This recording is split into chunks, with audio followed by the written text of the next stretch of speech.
Hello and welcome to another part of Bias Reviews.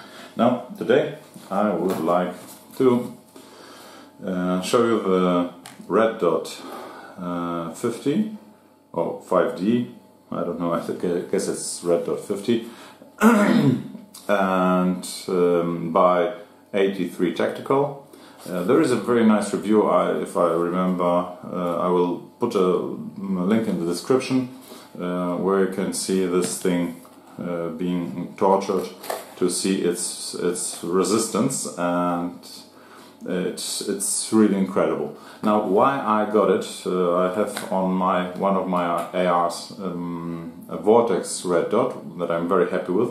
Now, this was slightly cheaper and slightly different build, so I wanted to see what are the differences in the operation and handling.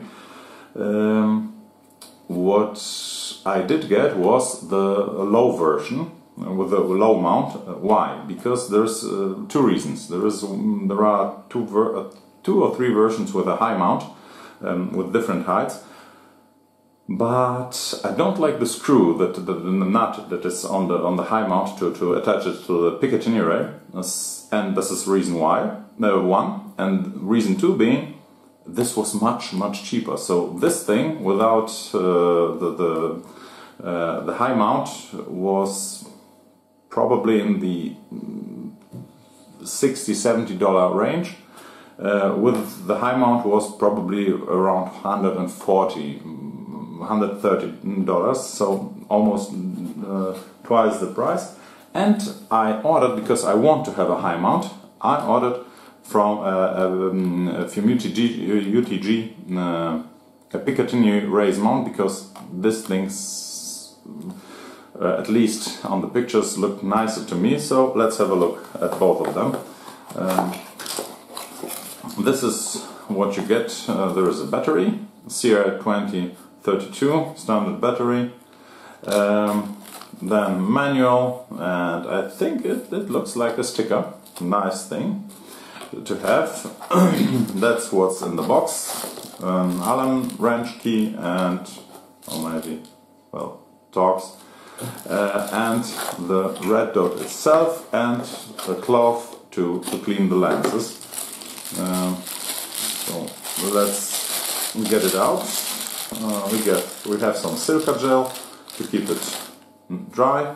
Now, what looks really nice is the cover, for this mount that we get. And let me have a look. Maybe there is. I saw it's somewhere that you can attach this somehow to the top, so it stays there. I don't know. Maybe. Let's see. Maybe this is the way to go. I don't know. Well, you're probably gonna lose it this way, but okay. So this is how it looks. Now you can see a little bit of the part that shines the light onto the lens, but I don't think that this should be any problem. Maybe with some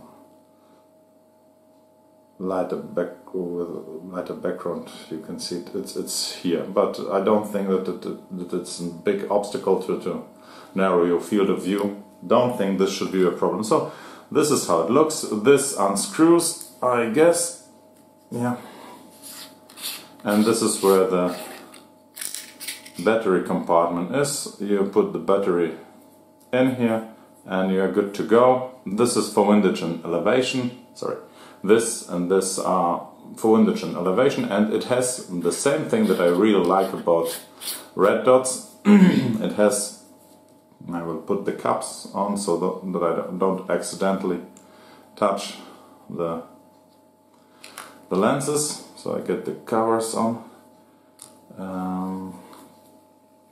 This is what I really like about that. You have a manual adjustment knob to turn on and turn off the Red Dot, and I haven't looked up the manual, so I don't know if this is for night vision. but I'll have a look. Wait a second. Okay, I have checked the manual, couldn't find no information about it. If this is also night vision capable, I assume you have to test it. Okay, so those caps screw off, and you can adjust the windage and elevation. Now the nice thing on the Vortex is that you have a small like a screwdriver on top of the cap, so you can use the cap to turn this elevation and windage knob. Here you can't, so plus point for the Vortex. I don't think that this really matters, because this can be done with your normal screwdriver, maybe a quarter or whatever comes at hand. No big deal there, so just a minor thing to remember. So now have a look. Let's have a look at the riser mount. I haven't opened it yet, and I don't want to rip this apart, so I will use my... will I be able... oh no, yeah. Okay, I have to take down. Okay, so this is how it...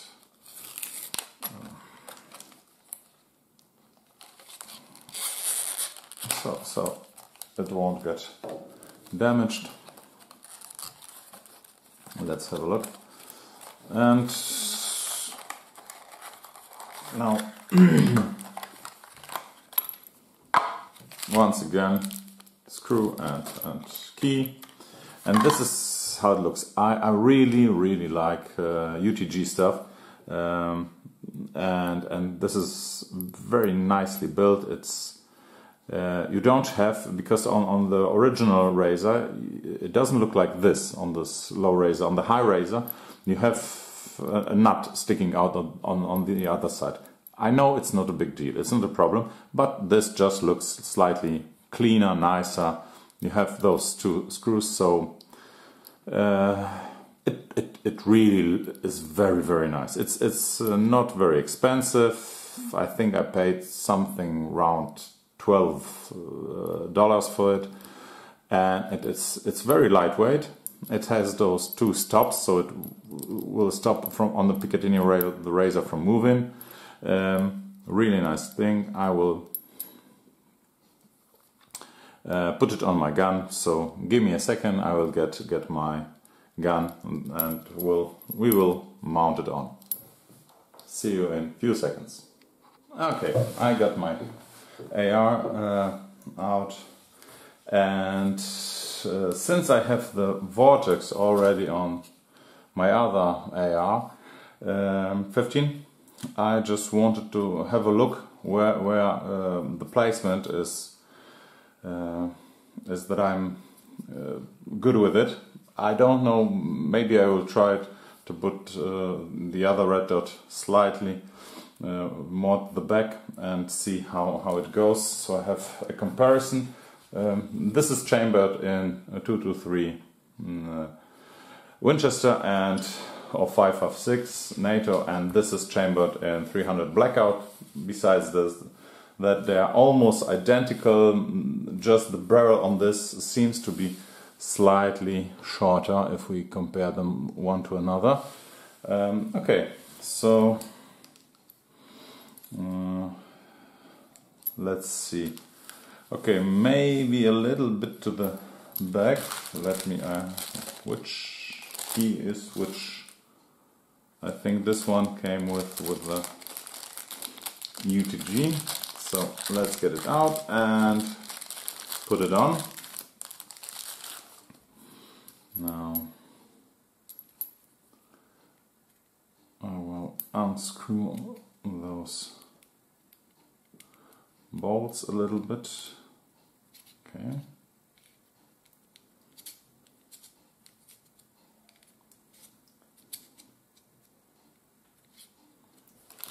really nice machine. I must tell you. Okay, so I have it somewhere around T8. T8 would be here, so maybe I put it down here. A little bit more to the back. So I will see.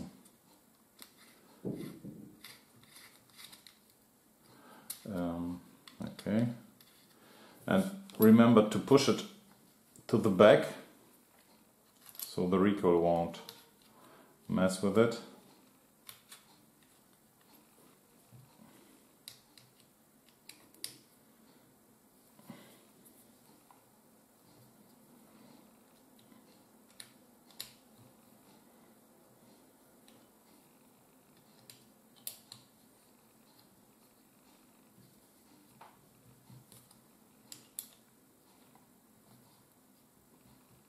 Okay,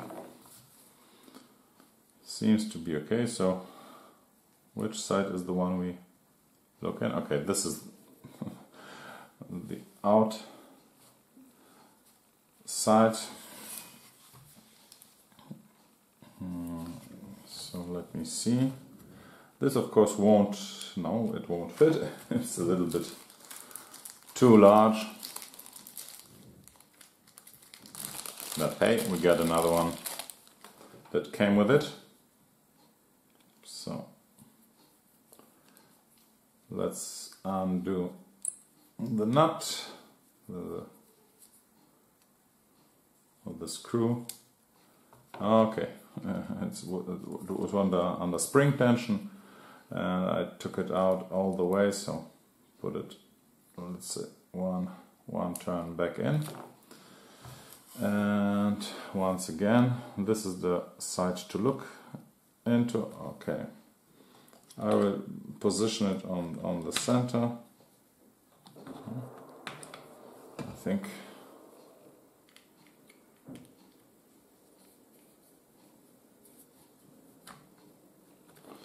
And screw it slightly in, then push to the back and tighten it down. Not, remember to be careful and do it gentle, not too much force. We don't want to damage it.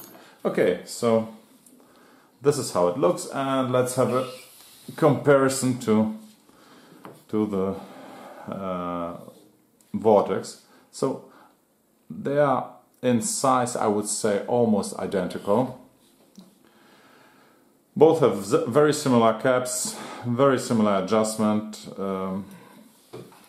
The nice thing about this here is you see a dot, and looking from the back on it, you see what's the setting on it. So you see the 0, and then you know it's turned off, because you don't want to drain your battery. And even though the battery life on this is pretty long, you don't want to do it. Here it's on top, so you don't see it when you are behind it, but you see it also nicely from the top. And you see this has night vision settings, so N1 and 2 is for night vision.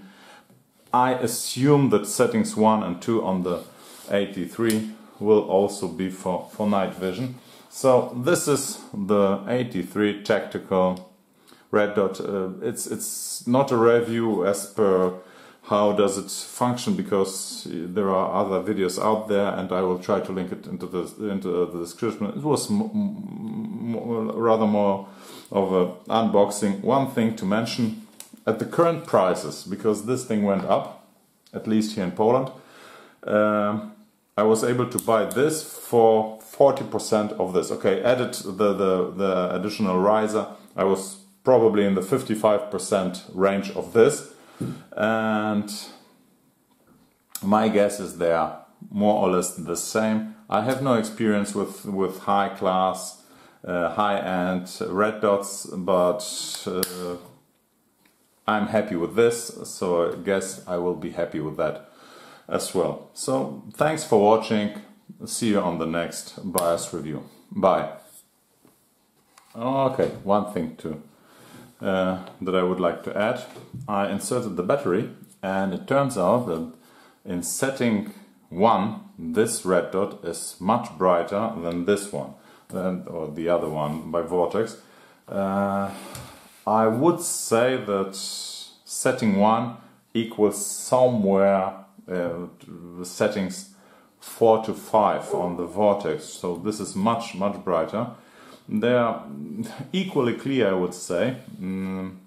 Another difference, this knob can turn all the way round endlessly, so if you are at settings 10 or 11 you just can move to the next position and you are back to 0, which I'm currently. Now with the Vortex you have to turn the knob all the way back, but on the Vortex the nice thing, the nice thing is you can, I wouldn't leave it all the way in this setting, but you can leave the knob in between positions and it will turn off the dot. So if you, let's say, just want for few seconds save your battery, move it in the in-between position and then move it to the position you were before. It won't click in the in-between position, but it will turn off the power supply, or at least you don't see the red dot. So those are the differences. This doesn't have that kind of functionality. So this is something I wanted to add. I assume this might not work with night vision, because it might be too bright in the lowest setting. So that's what I wanted to add. Okay, once again, thanks you. Bye.